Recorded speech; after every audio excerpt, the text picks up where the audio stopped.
আমরা দোয়া করি আল্লাহর কাছে উনি সুস্থ হয়ে আমাদের মাঝে ফিরে আসুক। 7 থেকে 8 বছর পর আজকে মা ছেলের দেখা হবে। আমি মনে করি হিথ্রো এয়ারপোর্টে এটা একটা ঐতিহাসিক মুহূর্ত হবে। বেগম খালেদা জিয়া শুধু বিএনপির সম্পদ না, এটা বাংলাদেশের সম্পদ। আজকে কাতার সরকার ওনার জন্য এয়ার অ্যাম্বুলেন্স পাঠিয়ে দেয়। ওনার স্বামী স্মৃতি বিজড়িত বাসা থেকে এক কাপড়ে বের করে দিয়েছে।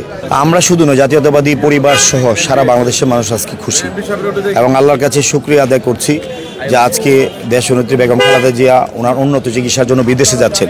যেই কথাটা দেশবাসী আমাদের মেডিকেল টিম সবসময় বলে আসতেছে যে উন্নত চিকিৎসা দরকার ওনার।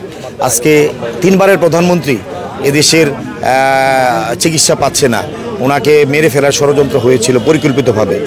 আজকে দেশবাসী খুশি, আমরা সবাই খুশি।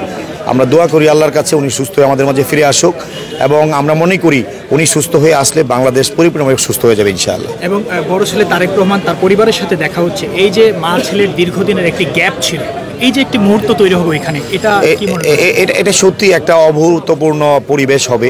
আপনারা জানেন যে এই 17 বছরে ওনার এক ছেলে কনিষ্ঠ সন্তান আর বর্তমান কোকো বিনা চিকিৎসা মারা গিয়েছে মালয়েশিয়াতে। সেখানে মা দেখতে পেরেছে লাশ, অসুস্থ অবস্থায় কোনো পাশে থাকতে পারে নাই। বড় ভাই হাজার হাজার মাইল দূরে আজকে নির্বাসনে আছেন, সেখান থেকে ভাইয়ের জানাজা পড়তে পারে নাই, মায়ের পাশে থাকতে পারে নাই। 7 থেকে 8 বছর পর আজকে মা ছেলের দেখা হবে। আমি মনে করি হিথ্রো এয়ারপোর্টে এটা একটা ঐতিহাসিক মুহূর্ত হবে।